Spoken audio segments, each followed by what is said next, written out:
By the mid 13th century, the Normans had done more than conquer. They had reshaped the very landscape of Wexford and southeastern Ireland. Castles guarded the coasts, churches anchored, new communities in stone, and even the winds themselves were harnessed through ingenious feats of engineering.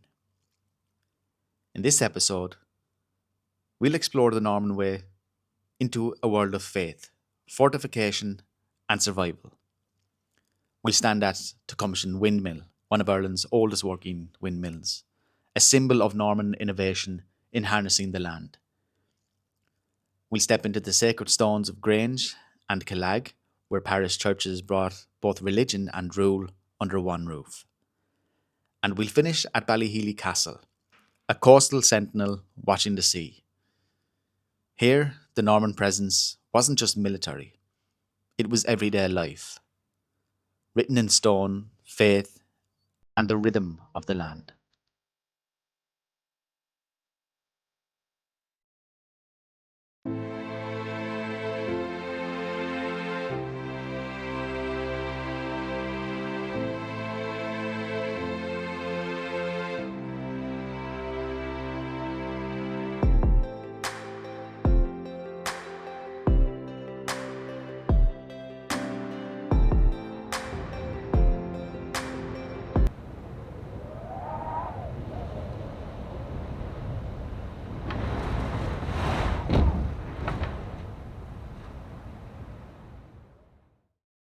Tecumseh Windmill, standing near the Wexford coast, is Ireland's oldest working windmill and the only surviving intact example in the country. Built in 1846, it is deceptively late in date compared to the Norman structures we've explored, but its presence carries the weight of centuries of agricultural tradition that the Normans helped establish. After their arrival in the 12th century, the Normans introduced far more advanced systems of milling, grain storage, and land management than the Gaelic Irish had relied on. By the 13th century, mills, both water and wind powered, were an unmistakable feature of the new Anglo-Norman landscape. Tecumseh represents the final stage of that long tradition, still standing as a link back to medieval grain processing. The Normans revolutionised how grain was processed in Ireland. Before their arrival, the local Gaelic communities used cairnstones, which was mainly operated by hand. These were small, laborious, and very slow. The Anglo-Normans, however, brought with them the great water mills and later windmills that could process enormous quantities of wheat, barley, and oats. These were essential not just for local food supply, but also for trade and taxation. Lords could demand a multure, a fee taken as a portion of the grain ground at the mill. This meant mills were not simply industrial tools, they were symbols of feudal power, binding tenants to the estate. Tecumseh, while much later, echoes this older feudal system, reminding us of how control of milling meant the control of entire communities.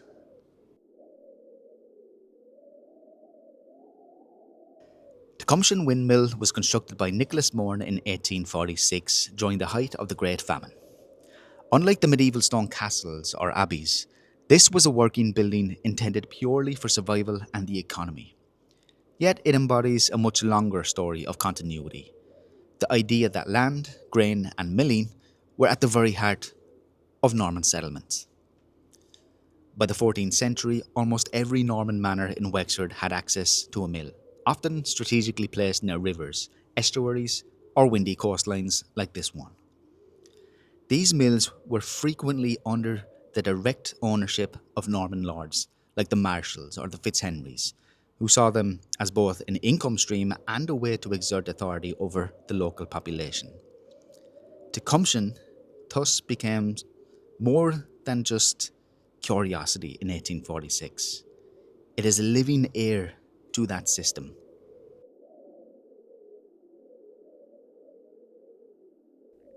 The Anglo-Norman introduction of mills also shifted Ireland's diet and agriculture. Before 1169, oats were the dominant grain, suited to the damp Irish climate. But the Normans placed greater emphasis on wheat and barley, both of which required more intensive milling but provided higher status bread. This change marked a deep cultural transformation. Bread became a staple of the Norman diet in Ireland, distinguishing their table from that of the native Irish, who relied more on porridge and dairy. The spread of mills made wheat production viable, reinforcing this dietary divide. Tecumshane's very design, though centuries later, reflects the windmill technology that Normans first seeded in Ireland, an echo of cultural hierarchy and control, baked into something as simple as daily bread. Tecumshan is also remarkable for its survival. Almost every other windmill and watermill in Ireland has either collapsed or been modernised, beyond recognition.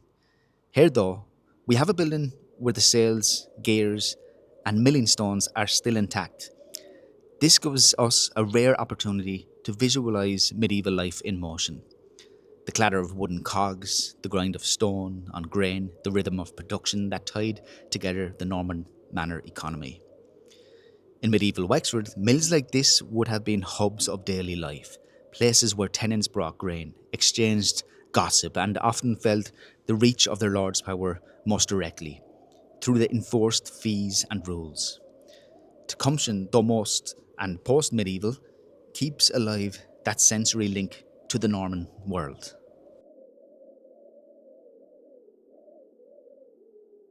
Standing here today, Tecumshan might look like an isolated relic, but it speaks directly to the Norman transformation of Ireland. The lords who came across the Irish Sea in the late 12th century understood that whoever controlled the mills controlled the people.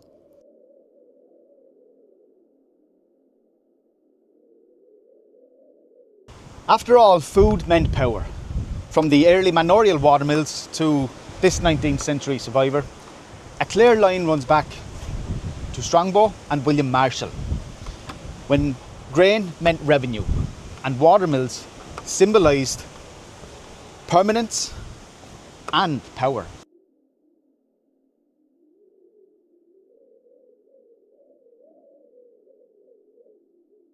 Tecumshan, therefore, is not just an 1846 curiosity. It is a living testimony to how the Norman conquest reshaped Ireland's landscape, diet, economy, and daily rhythms in ways that echo right up to the modern age.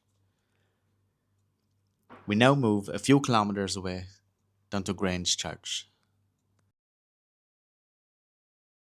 Hidden within the quiet lanes of South Wexford lies Grange Church, a rare surviving fragment of the Norman presence in rural Ireland. Though modest in scale compared to the grand abbeys of Tintern or Dunbrody, Grange carries a weight of history. It is believed to have been constructed in the late 12th or early 13th century, likely under the patronage of local Norman lords, who sought to consolidate their foothold here after the initial conquest. Its very placement reflects the Norman strategy to root themselves just in fortified castles, but also in the spiritual life of the people. The architecture of Grange is distinctively Romanesque.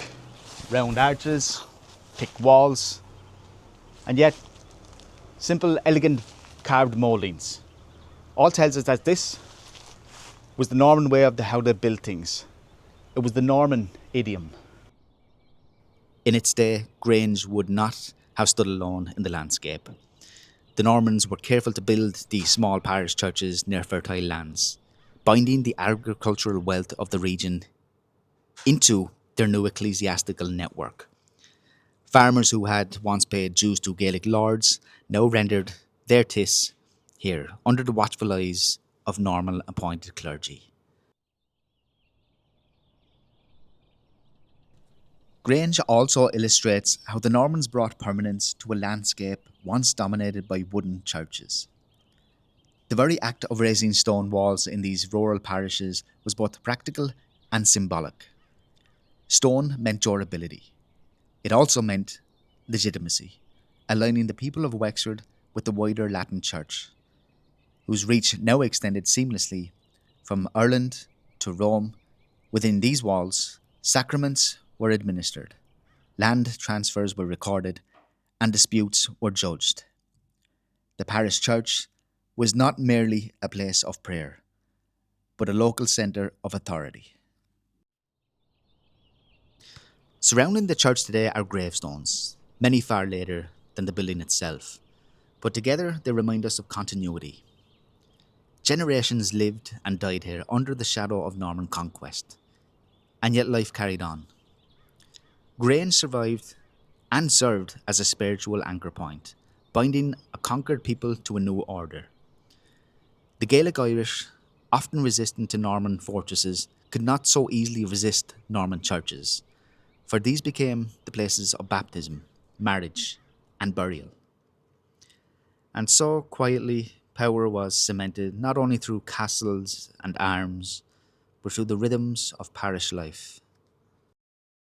Today, the Church of Grange stands roofless and silent, its walls weathered by 8 centuries of wind and rain.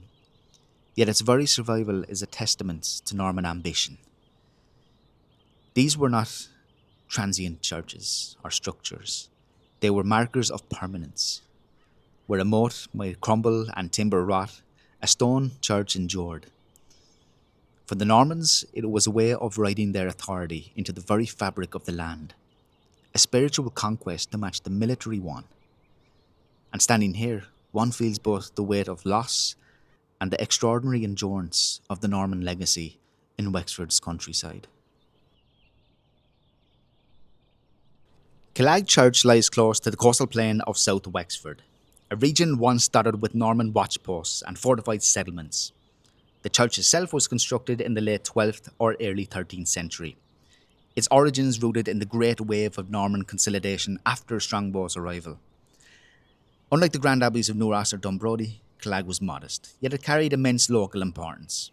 Its very position near fertile farmlands and close to coastal routes reveals the Norman intention to plant stone outposts of faith and governance that stitched the conquered land into the wider feudal system.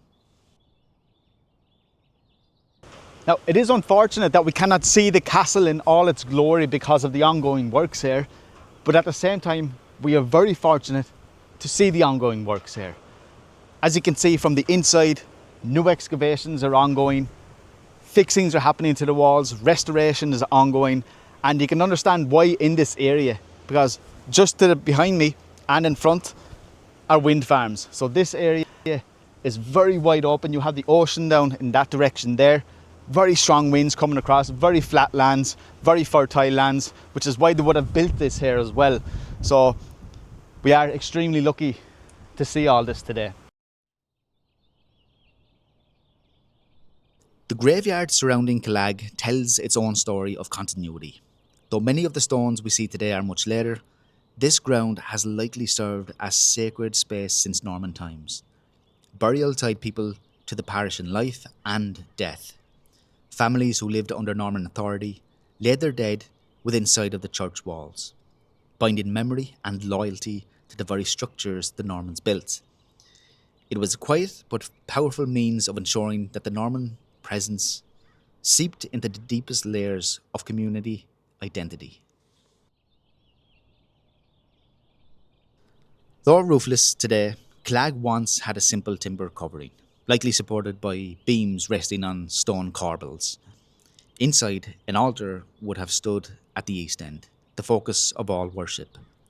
One can imagine the murmur of prayers in Latin, the incense smoke rising to the rafters, and the villagers kneeling in deference. For locals, it was both spiritual sanctuary and a reminder of their new lords. Every Sunday sermon echoed the wider authority of the Norman order, reminding the faithful that God's blessings and Norman rule were intertwined. Now, Killag's location was not accidental. Positioned near the coastal plain, it overlooked fertile lands that were swiftly granted to Norman settlers after 1170.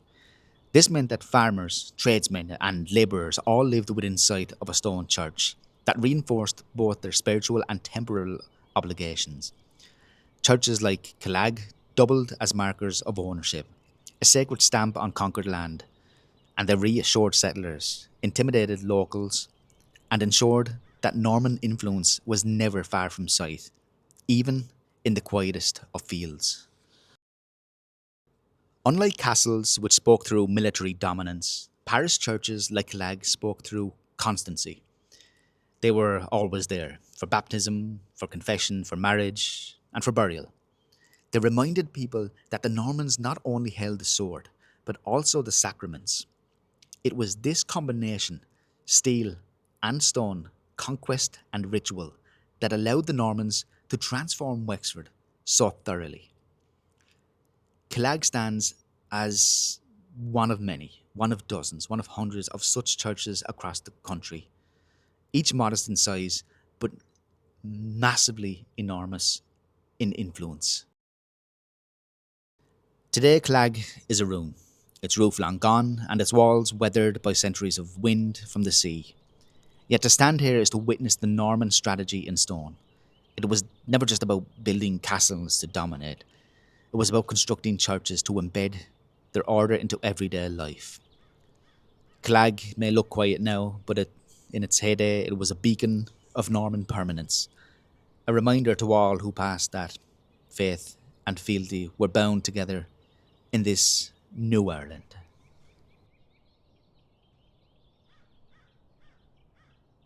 Perched on the southeastern coast of Wexford, Ballyhealy Castle was built in the 13th century to guard strategic stretches of coastline and oversee the fertile farmland inland. Unlike the grand castles of Ferns or Coolhull, Ballyhealy was smaller but crucial. It acted as a lookout, monitoring both the sea and the surrounding rivers for any movement, whether hostile Irish forces, rival Norman lords, or opportunistic raiders. Its location reflects the meticulous planning of the Anglo Norman settlers. Every hill, river crossing, and coastline was part of a network designed to secure control and project authority across the region. The castle was likely built atop earlier earthworks, with stone gradually replacing timber as the Normans solidified their hold. Its arrow slits, narrow and imposing, allowed defenders to monitor approaching enemies while remaining shielded. This small fortress wasn't just military, it also served as a statement of Norman permanence.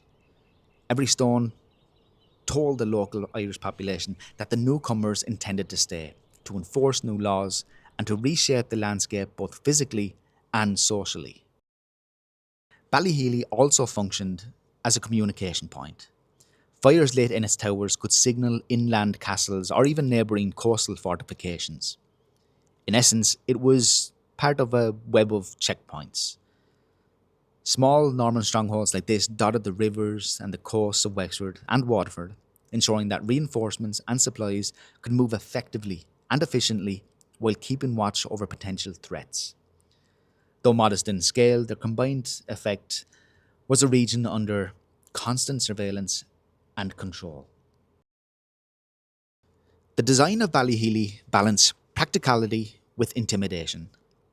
Its compact form meant it could be defended with a relatively small garrison, yet its stone walls and position conveyed strength. Norman administrators understood that such castles were not merely homes or military outposts.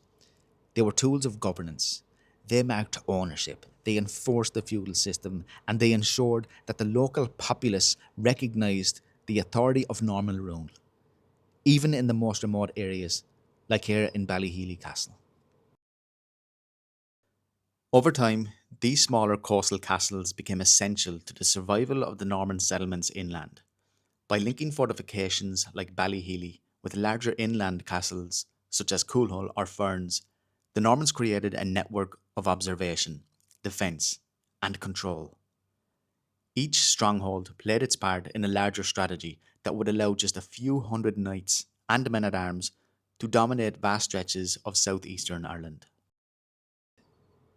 It has been renovated privately, so you can get a better understanding of how it would have looked in its peak time. But before this, it was battered by centuries of wind, rain, and salt spray from the ocean. Yet it remains a tangible reminder of the Norman ambition to dominate, not just through sheer force, but through careful placement, observation, and infrastructure. From here, one can trace the legacy of Norman settlement, a chain of castles, churches, and watchpoints, stretching across Wexford's coastline and rivers, quietly dictating the rhythm of life for generations to come.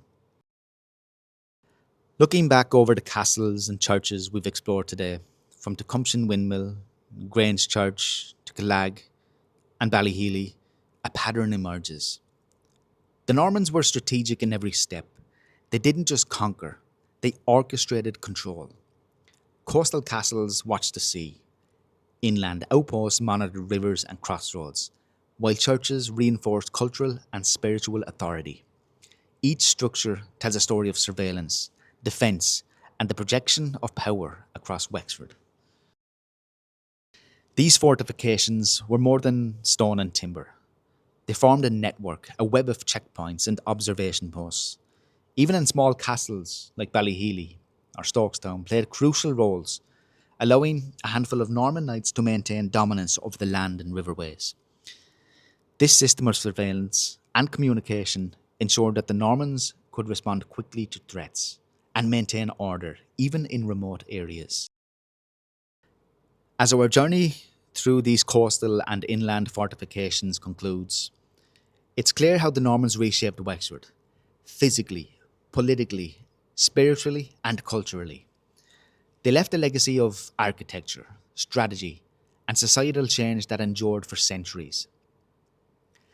In the next episode, we'll explore the final key sites along the Norman Way, delving deeper into inland strongholds and the monumental abbeys that solidified Norman influence. The story continues, and the landscape itself still tells their tale.